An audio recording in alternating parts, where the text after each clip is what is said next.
Então, convido-vos hoje a abrirem as vossas Bíblias em Efésios capítulo 3. Efésios capítulo 3.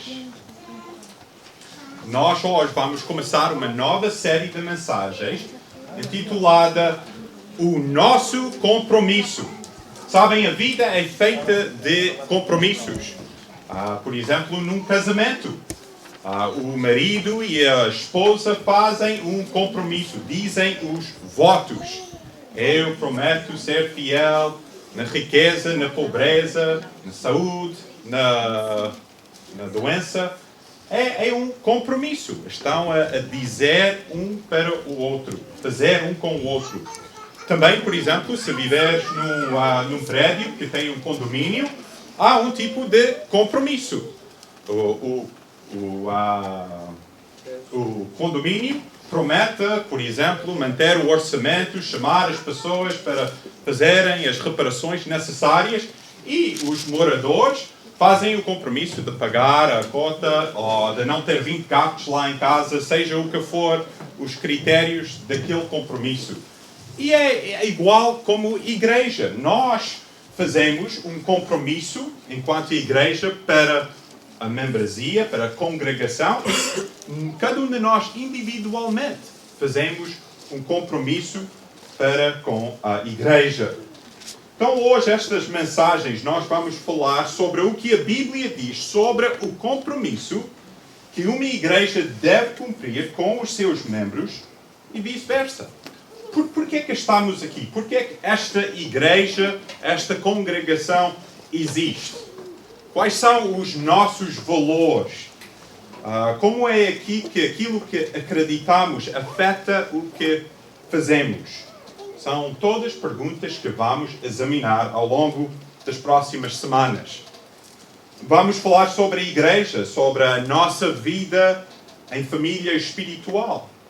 Mas cada um destes compromissos tem um lado da igreja para nós e de nós para a igreja. Às vezes pensamos, a igreja deve fazer isto ou deve agir desta maneira ou de outra maneira, mas realmente quando falamos da igreja, estamos a falar sobre eu e tu, não é? Então tem que ser vivido nas nossas vidas. Agora uma parte aqui, se você é novo aqui, que se ainda não conhece muito bem esta igreja, então ao longo das próximas semanas vais ver através destas pregações mais um pouco de quem nós somos. E, só uma outra parte, podem notar no vosso boletim que no dia 13 de outubro vamos ter um almoço chamado Conhece a Igreja. E este almoço é direcionado para todas as pessoas que querem tornar-se membros desta igreja ou que querem ser batizados. E naquele almoço, naquele domingo, vamos conversar sobre aquilo que a nossa igreja é. Vocês podem esclarecer as vossas dúvidas e vai ser um momento muito importante. Nós estamos a crescer esta igreja ao longo dos últimos 3 anos e os anos antes daqueles 3 anos tem vivido muito crescimento e damos graças a Deus. Mas possivelmente também está aqui hoje e não é crente. E não sabe o que acreditar ou é um pouco cético sobre igrejas e religião. Então vai ver os bastidores daquilo que pretendemos ser. Esta igreja não é perfeita, longe disso, mas queremos estar sempre a crescer e trazer muita glória a Deus. Então, o nosso compromisso ao longo das próximas semanas vamos fazer desta forma. Vamos para o próximo slide, Larissa. Primeiro compromisso de hoje é o seguinte. Nós, vamos dizer isto em conjunto, está bem? Nós prometemos fazer tudo enquanto igreja para a glória de Deus. E depois, individualmente, mas podemos dizer em uma só voz, eu prometo, como seguidor de Jesus Cristo, fazer tudo para a glória de Deus. Então esta é o primeiro, a glória de Deus. Este é o nosso objetivo. Glorificar a Deus significa exaltar, celebrar, prestar adoração a Deus. Agora vamos para a passagem de hoje, em Efésios capítulo 3. E vamos ver o que a Bíblia diz sobre este primeiro compromisso que nós temos. Efésios capítulo 3, e vamos começar em versículos 17. Efésios 3, 17. A palavra de Deus diz o seguinte: para que Cristo habita pela fé nos vossos corações, a fim de, estando arraigados e fundados em amor, poderes perfeitamente compreender com todos os santos qual seja a largura, o comprimento, a altura e a profundidade, e conhecer o amor de Cristo, que excede todo o entendimento, para que sejais cheios de toda a plenitude de Deus. Ora, aquele que é poderoso para fazer tudo, muito mais abundantemente, além daquilo que pedimos ou pensamos, segundo o poder que em nós opera. A essa glória na Igreja, por Jesus Cristo, em todas as gerações, para todo o sempre. Amém. Esta é a palavra de Deus. Agora, na carta aos Efésios, o apóstolo Paulo, nos primeiros 3 capítulos, escreve muito teologia. Escreve quem nós somos em Cristo, quem é a Igreja. E depois, em capítulos 4 a 6, mostra a maneira prática como isso é vivido, como vivemos isso no dia a dia. Mas aqui, ele diz, na conclusão desta primeira parte, ele diz que tudo o que ele tem escrito sobre quem nós somos, quem Deus é, sobre a salvação, sobre o pecado, sobre a Igreja, ele diz tudo isso aponta para um fim. E qual é esse fim? Em versículo 21, a essa glória na Igreja por Jesus Cristo, em todas as gerações, para todo o sempre. Agora, o que é que esta passagem nos ensina sobre Deus e dar glória a Deus? Em primeiro lugar, vamos fazer isto de uma forma de uma pergunta. Porquê que fomos criados? Porquê que fomos criados? Hoje, qual é o motivo que tu existes? Possivelmente estejas aqui hoje a pensar, David, falar destas questões tão filosóficas, porque eu existo, é um pouco demais para mim. Estou muito cansado. Mas vale a pena pensar sobre assuntos profundos assim. E se não vai pensar nisso agora, aqui na igreja, quando é que vai pensar? Então, porquê fomos criados? A Bíblia faz claro que tu foste criado por um Deus infinitamente bom e cheio de amor e poderoso e criativo. E foste criado para mais do que simplesmente acordar, tomar banho, trabalhar, jantar, ver uma novela, dormir e repetir 25.000 vezes ao longo da tua vida. Foste criado por muito mais do que isso. Foste criado para conhecer Deus, para ver a sua glória, experimentar da alegria que é viver para Ele e para a glória dEle. Fomos criados para muito além de nós próprios. Se tu só vives para ti próprio, se tu só segues o teu próprio coração, sabes que somos tão pequenos. Os nossos desejos são tão fraquinhos. Vou ser honesto, se eu seguir o meu coração, provavelmente eu simplesmente ficava na cama amanhã a comer gelado e ver séries o dia todo. Então essa é a condição do nosso coração, não é? Precisamos de uma razão de viver além do que nós próprios. E então, porque é que fomos criados? Fomos criados para trazer glória a Deus. Salomão, o homem mais sábio do mundo antigo, escreveu isto depois de viver muitas experiências, de ter aprendido praticamente tudo o que havia de saber. E ele escreve, de tudo o que se tem ouvido, o fim é: teme a Deus, guarda os seus mandamentos, porque este é o dever de todo o homem, é dar glória a Deus. Em Salmo 8, o salmista ele olha para os céus durante a noite. Ele diz, quando vejo os céus, as obras das tuas mãos, a lua, as estrelas, que é o homem mortal para que também te lembras dele? Ele reconhece como somos pequenos. Mas isso não leva o salmista a dizer, somos tão pequeninos, somos pó, não vale, somos nada. Ele continua.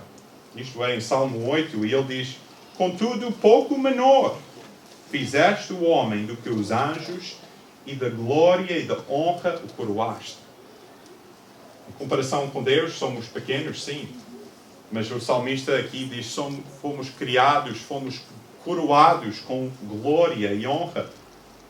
E isso leva o salmista a dizer, ó Senhor, nosso Senhor, quão admirável é o teu nome sobre a terra. Fomos criados para glorificar a Deus, para conhecer a Deus. Esse é o teu objetivo de vida, teu motivo de viver. Agora, estamos aqui no livro de Efésios, e Efésios mostra, vamos fazer uma viagem muito rápida de como chegamos até este ponto. Veja comigo em capítulo 2, versículo 3. Diz o seguinte lá, entre os quais todos nós também, antes andávamos nos desejos da nossa carne. Quando a Bíblia fala da nossa carne, está a falar de viver para a nossa própria glória, segundo nós próprios, e não para a glória de Deus. Está bem? Percebem isso? Então, não para dos desejos da nossa carne, fazendo a vontade de Deus, diz aí. Não, diz a vontade da carne, de nós próprios, virados para nós. E dos pensamentos. E éramos, por naturezas, filhos de quem? Da ira. Como os outros também. Verdade muito importante. É esta. O pecado nos separa de Deus e faz que não glorifiquemos a Deus. Isto descreve a condição de todo o ser humano sem Jesus Cristo. O nosso estado natural é este. Separado de Deus, morto no nosso pecado. Vivemos para nós próprios e não para Deus. Em outra passagem da Bíblia, diz o seguinte, descrevendo a mim e a ti. Porque tendo conhecido a Deus, não o glorificaram como a Bíblia diz, no nosso estado original. Nós somos glorificadores não de Deus, mas de nós próprios. Isso chama-se idolatria, não é? Então o pecado nos separa de Deus, faz que não glorifiquemos a Deus. E há muitas pessoas que vão dizer, mas eu sou boa pessoa. A Bíblia diz, não há nenhum justo, nem um sequer. Mas eu acredito em Deus. Uma coisa é acreditar que Deus existe. Os demónios acreditam na existência de Deus. Há muita gente que acredita na existência de Deus, mas continuam a ser idólatros, vivem para eles próprios.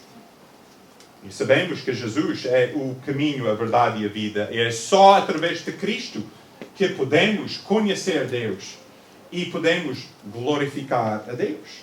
Então o pecado nos separa de Deus e faz que não glorifiquemos a Deus. Nós não, no nosso pecado, não podemos viver para aquilo que nós fomos criados fazer. Glorificar a Deus. Mas, aqui em Efésios continua. E querem saber uma das frases mais bonitas em toda a Bíblia? Veja comigo em versículo 4 do capítulo 2. Duas palavras lindíssimas. Efésios 2:4 diz, mas Deus. Mas Deus. Diz, mas Deus que é riquíssimo em misericórdia pelo seu muito amor com que nos amou. O que nos tira deste estado de sermos idólatros, mortos no nosso pecado, a glorificar a nós próprios e não a Deus?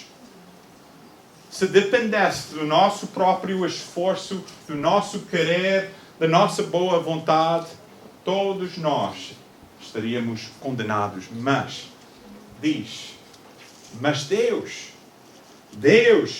diz, depois continua dizendo, vocês são salvos pela graça por meio da fé. Isto não vem de vós, até a fé que nós temos e confiamos em Jesus Cristo como o nosso Salvador é dom de Deus. Então, através de Cristo, temos nova vida e assim podemos cumprir o propósito pelo qual fomos criados. Diz aqui, pela graça sois salvos por meio da fé. Pergunto-te hoje, tu és salvo? És salvo? Se responderes, sou salvo porque sou membro da Igreja Batista do Montijo. Resposta errada.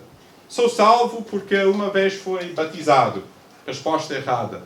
Sou salvo porque faço mais boas coisas do que más coisas. Resposta errada. Sois salvos por meio de fé. Em quem? Em Cristo Jesus. Lembra na semana passada dissemos o Evangelho é simplesmente isto. Jesus Cristo no meu lugar. Morreu no meu lugar pelo meu pecado. Então, através de Cristo temos nova vida. E repara, como diz em versículo 10. Porque somos feitura sua, criados em Cristo Jesus, para as boas obras. Isto está a falar de trazer glória a Deus. Para as boas obras, as quais Deus preparou para que andássemos nelas. Então aqui podemos ver que a salvação é completamente a obra de Deus. E qual é o fim da nossa salvação? Quando alguém chega a Cristo, diz, Cristo, salva-me do meu pecado. E aquela pessoa é convertida. Aquela pessoa é salva. O resultado é simplesmente aquela pessoa continuar a viver a sua vida como se nada fosse. Não, diz que o nosso fim é para sermos feitura sua, criados em Cristo Jesus para as boas obras. Esta salvação é algo transformativo.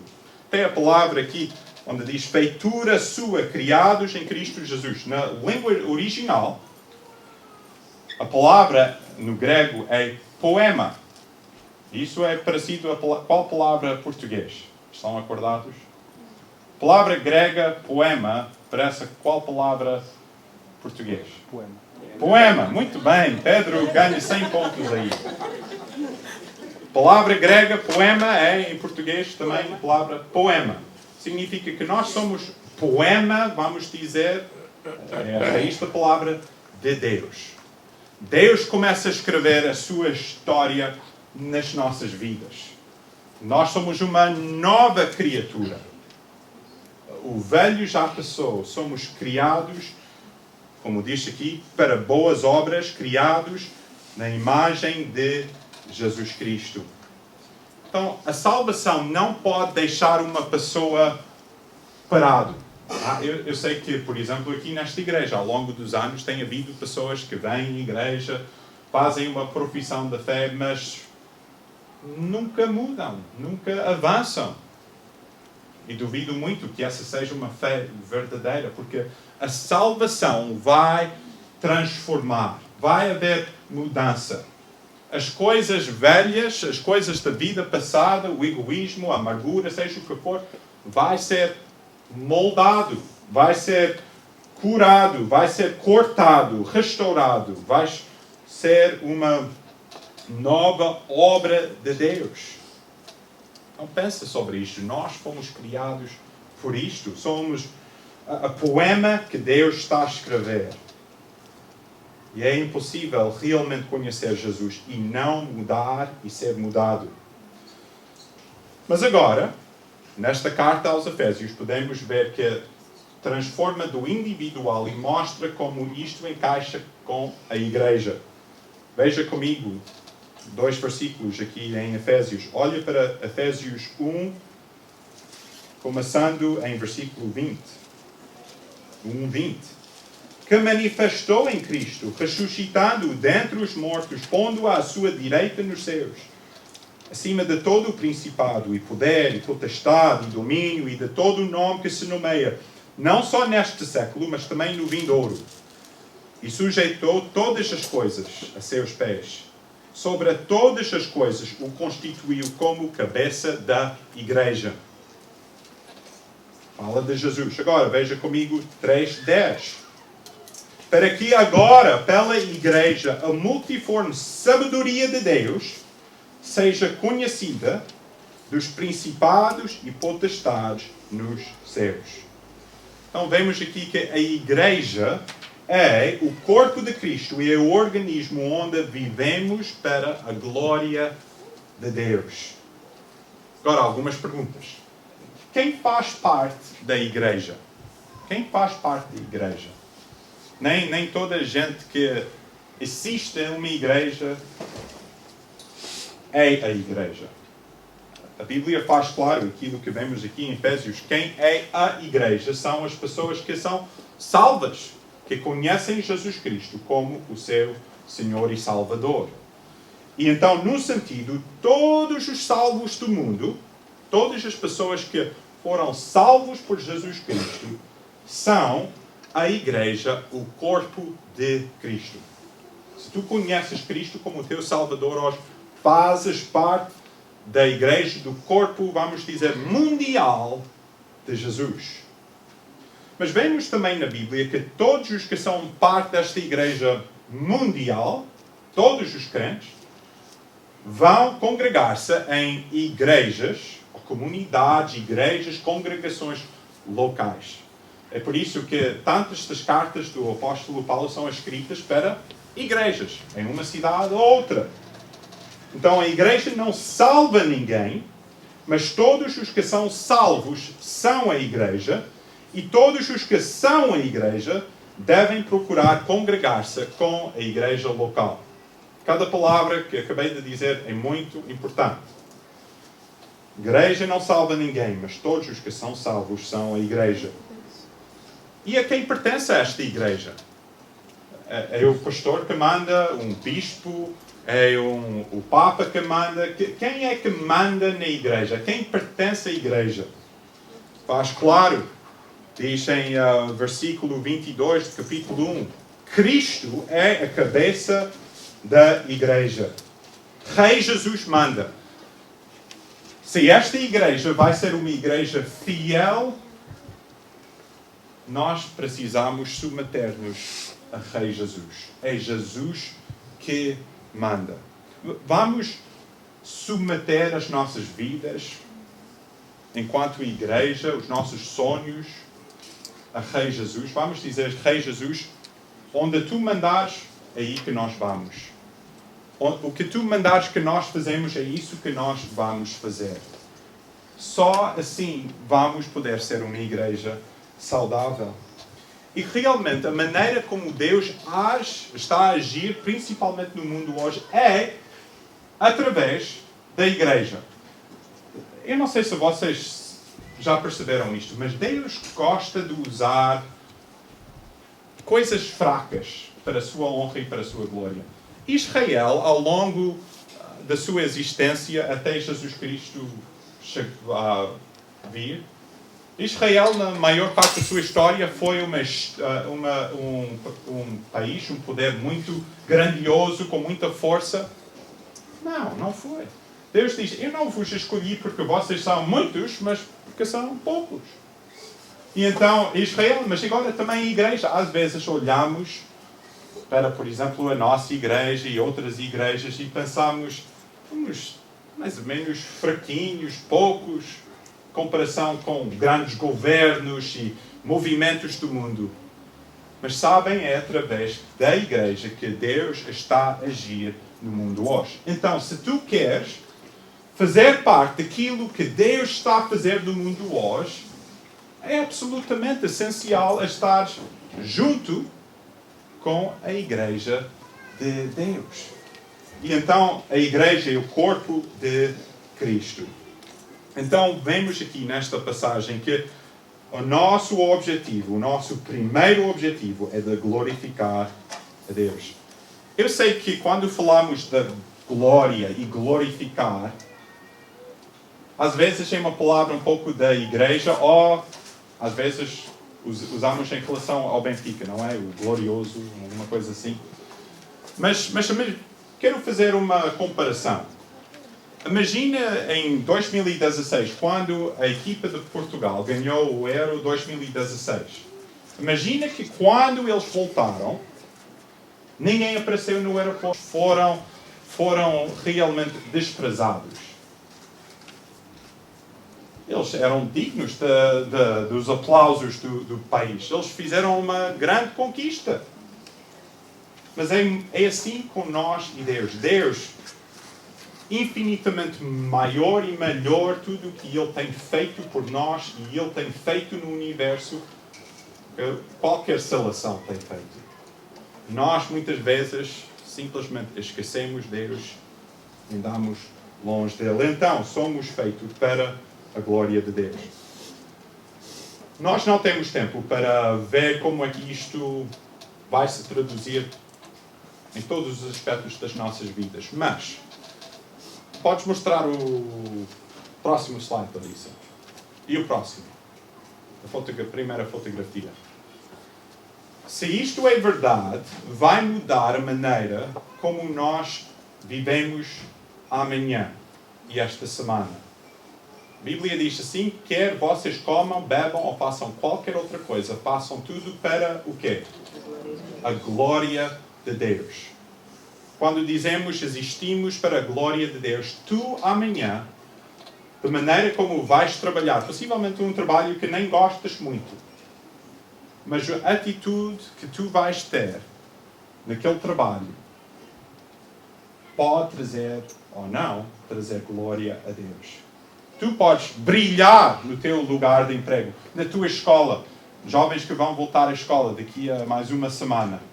Vocês vão ter uma escolha, viver para a tua própria glória ou para a glória de Deus. Fazemos tudo para a glória de Deus. Então isto tem tudo a ver com as nossas vidas que vivemos. E tem tudo a ver com a nossa igreja. E tudo o que Deus tem para nós. Podes ir para o último slide, Larissa. A Bíblia diz, tudo o que fizerem, façam de todo o coração, como para o Senhor e não para os homens. Nós precisamos lembrar, enquanto igreja, que tudo o que nós fazemos, da ação mais humilde, de limpar o vidro, ou de seja o que for que fazemos, até o ministério mais destacado, de ensinar ou de cantar, tudo é para a glória de Deus. Não é para nós enaltecermos nós próprios, não para nós sentirmos bem sobre nós, mas para trazer glória a Deus. Então, seja o que for, em missões, em servir a nossa comunidade, em louvor, em ensinar, em cuidar das crianças, seja o que for, é para a glória de Deus. E sabem, quando esta é a nossa atitude, é incrível como dissensões, disputas, dificuldades interpessoais vão dissipar. Porquê? Porque nós não estamos a fazer para nós próprios, nós não estamos a servir para motivos egoístas, mas estamos a servir para a glória de Deus. Eu termino com isto. Eu lembro-me, no ano passado, tivemos aqui a Igreja dos Surdos. Encontram-se cá uma vez por mês. E naquele domingo havia só 2 surdos aqui. Então era eu, Sara, Amanda, mais 2 surdos. E eu estava muito cansado, não estava muito bem preparado para a mensagem que ia dar. E também estava um pouco, não sei, desanimado. Pensar, todo este trabalho só aparecem 2 surdos no culto. Eu aqui.